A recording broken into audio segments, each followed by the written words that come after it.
March 17, 1945. The Rhineland, Germany. Rain fell in steady sheets over a hastily abandoned German motor pool near Wesel, turning the hard-packed earth into slick mud that clung to boots and track links alike. American soldiers from the 9th Army's 703rd Ordnance Company moved cautiously among the rows of captured vehicles, Opel Blitz trucks with shattered windshields, half-tracks missing wheels, staff cars stripped of radios. But one cluster drew their attention: 4 Sd.Kfz 7 heavy half-tracks, parked in near-perfect condition, engines cold, keys still in the ignitions. No bullet holes, no blown tires, just empty fuel tanks. A young captain, his name lost to time, though his after-action report survives, ran a gloved hand over the Sd.Kfz. Chapter 7's massive fender. He knew this machine by reputation, the workhorse of the Wehrmacht, the tractor that had hauled 88mm flak guns across the deserts of North Africa, through the mud of the Eastern Front and into the hedgerows of Normandy. American GIs had seen them abandoned by the roadside for months, but none had ever driven one. Now, with the Rhine crossing imminent and his own M3 half-tracks stretched thin, he made a decision. We're using these. What followed over the next 10 days would not win a battle or shift a front line. But it would reveal a truth more damning than any tank loss or bombing raid. Germany had built a war machine it could no longer feed. At first, the Americans were impressed. The Maybach HL62 TRM engine roared to life with a deep, authoritative growl. The overlapping road wheels, hallmarks of German suspension design, bit into the mud with tenacious grip. When hitched to a 15-centimeter SFH-18 howitzer, the Sd.Kfz-7 pulled it as if it were a field gun, not a 5.5-ton artillery piece. Felt like driving a locomotive. One sergeant wrote home. Solid, unshakable. Officers began drafting memos suggesting the U.S. Army study its traction system, its robust frame, its sheer pulling authority. Then the fuel gauges started dropping. Each Sd.Kfz-7 had been filled with 57 gallons of American gasoline. Nearly identical to the M3 half-track's 60-gallon capacity. The M3, powered by a white 160-axe six-cylinder engine producing 148 horsepower, could cover 220 miles on roads under load, roughly 3.7 miles per gallon. Even off-road, it managed 2 mpg. But after just 85 miles of mixed road and cross-country travel, towing the same howitzer over the same terrain, the German tractors were running on fumes. At first, the Americans suspected leaks, faulty gauges, or poor driving. But when the captain ordered a controlled test, identical routes, identical loads, identical conditions, the results were undeniable. The M3 completed a 65-mile circuit with fuel to spare, burning 17 gallons, 3.8 mpg. The Sd.Kfz-7 consumed all 57 gallons and needed an emergency refill to return. Post-test analysis showed it had burned 63 gallons, barely 1 mile per gallon. Someone in the unit did the math. To move a battalion's artillery 100 miles, 10 M3s would burn 2,600 gallons. 10 Sd.Kfz-7s, 6,300 gallons, more than double. Scale that to a corps, hundreds of vehicles, and the difference became catastrophic. This was no minor engineering quirk. It was a strategic fault line running through the entire German war effort. The roots of this imbalance lay in doctrine. German military planners, shaped by the lightning victories of 1939 to 1941, assumed war would be short, decisive, and fueled by captured stocks. Poland's fuel depots, France's refineries, Romania's Ploiești oil fields, the Caucasus, Hitler's ultimate prize, would deliver endless crude in that world. Power trumped efficiency. The Sd.Kfz-7's Maybach engine, a marvel of precision engineering, was optimized for torque, reliability, and performance under stress, not fuel economy. It ran rich to prevent detonation, used conservative timing for maximum output, and featured a low compression ratio that sacrificed thermal efficiency for durability. American engineers operated under the opposite assumption. Every gallon was precious. Oil had to cross U-boat-infested oceans, traverse bombed-out ports, and roll hundreds of miles on vulnerable roads. The White 160AX wasn't just an engine. It was a product of decades of civilian automotive refinement, where fuel economy meant sales. Simpler, more forgiving, designed to run lean, last long, and sip fuel. The contrast extended far beyond half-tracks. By 1945, U.S. intelligence had compiled damning data. Panther tank, 0.4 to 0.6 mpg. Tiger 1, 0.3 to 0.5 mpg. Jag Tiger, 0.2 mpg, burned more fuel idling for 1 hour than a Sherman used driving 10 miles. Sd.Kfz, 7, 1.0 to 1.5 mpg off-road. M3 half-track, 2.0 to 3.7 mpg. Sherman tank, 0.9 to 1.2 mpg. A German panzer division required 75,000 gallons of fuel per day to operate. An American armored division? 50,000. In 1940, Germany could meet that demand. By 1944, it could not. Allied bombing had shattered Germany's synthetic fuel industry.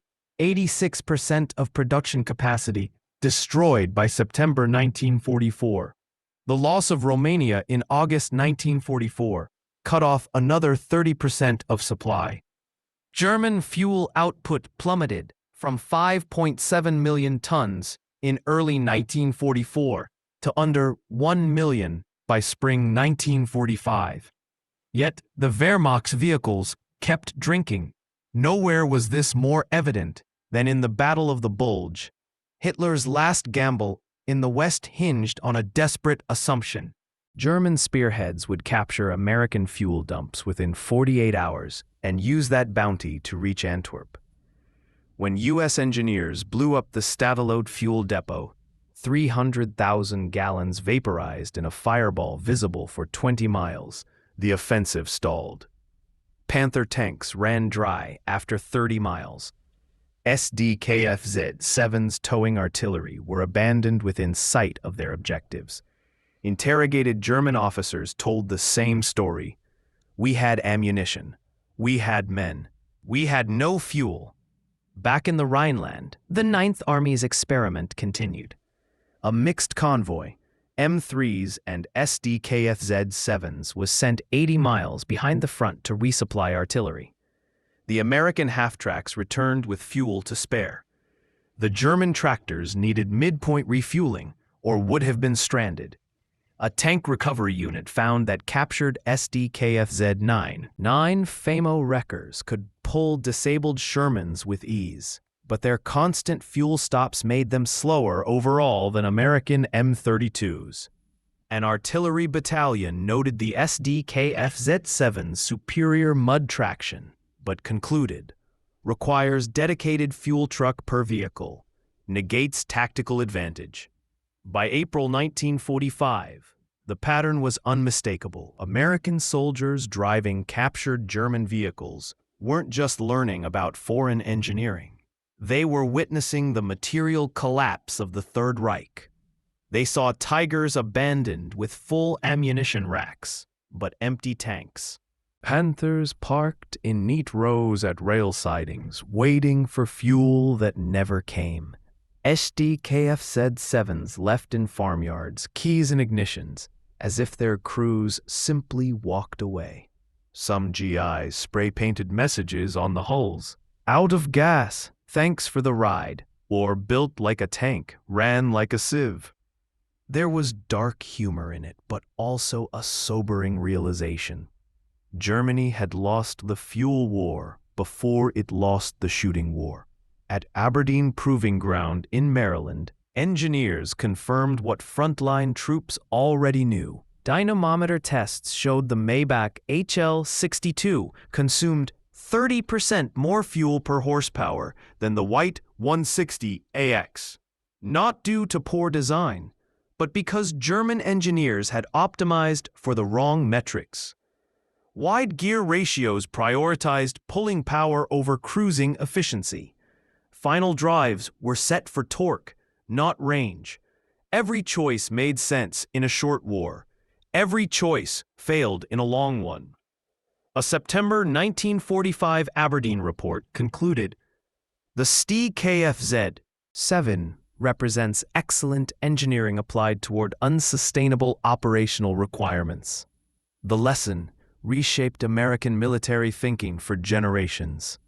The M59 and M113 armored personnel carriers of the 1950s and 60s explicitly prioritized fuel efficiency.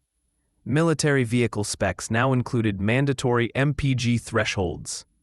Planners never forgot the image of German tanks, technologically superior, tactically formidable, stranded by the roadside, engines silent, not from enemy fire, but from empty tanks. Ironically, the Sd.Kfz 7 itself was a sound machine. Post-war, Czechoslovakia operated captured examples into the 1950s. Surviving specimens in museums today, tall, imposing, with their distinctive interleave road wheels, still command respect, but the placards rarely mention the hidden cost of that power. The American GIs who drove them in 1945 never forgot. In memoirs and reunions, they recalled the same detail. You could watch the fuel gauge drop as you drove. This is the quiet truth of mechanized warfare. The most powerful vehicle is useless if it cannot reach the battlefield. The Sd.Kfz 7 could tow the heaviest guns, traverse the worst terrain, outpull any Allied tractor, but it needed a fuel truck shadowing it like a nursemaid. In a war of movement, that wasn't strength, it was vulnerability. Germany's error wasn't a lack of engineering skill, it was a failure of imagination, a refusal to design for the world as it was, not as they wished it to be. They built for ideal conditions, short campaigns, captured fuel, clear skies. America built for real conditions, long supply lines, scarce resources, relentless attrition. By May 1945, the evidence was everywhere. In the mud of the Rhineland, in the snow of the Ardennes, in the silent engine bays of 1,000 abandoned vehicles. The Third Reich hadn't just been outgunned or outmaneuvered, it had been out-logisticized. And it all came down to something as mundane and as decisive as miles per gallon. The story of the Sd.Kfz 7 is not about horsepower or armor. It's about sustainability. It reveals a profound truth often lost in the drama of battle. In modern warfare, it reveals a profound truth often lost in the drama of battle. In modern warfare, the side that can keep moving wins. Germany built machines of extraordinary power, but they were tethered to a fuel supply that no longer existed. America built machines of adequate power, but they could go the distance again and again because every drop of fuel was treated as a strategic asset. This wasn't a failure of courage or tactics. It was a failure of foresight, a belief that engineering brilliance alone could overcome the hard limits of logistics. The abandoned half-tracks, tanks, and artillery tractors littering the roads of Germany in 1945 weren't monuments to defeat in combat. They were tombstones for a doctrine that ignored the most basic law of mechanized war. You can't fight if you can't move. If this account deepened your understanding of how logistics, not just firepower, decided World War II, we invite you to subscribe and tap the bell for our next episode. We go beyond the headlines and heroics to uncover the hidden systems, engineering choices, and human decisions that truly shaped the war. Using archival records, veteran testimony, and technical analysis your audience deserves. And if you or someone you love served in supply, transport, or maintenance, those who kept the engines running and the fuel flowing, share this film.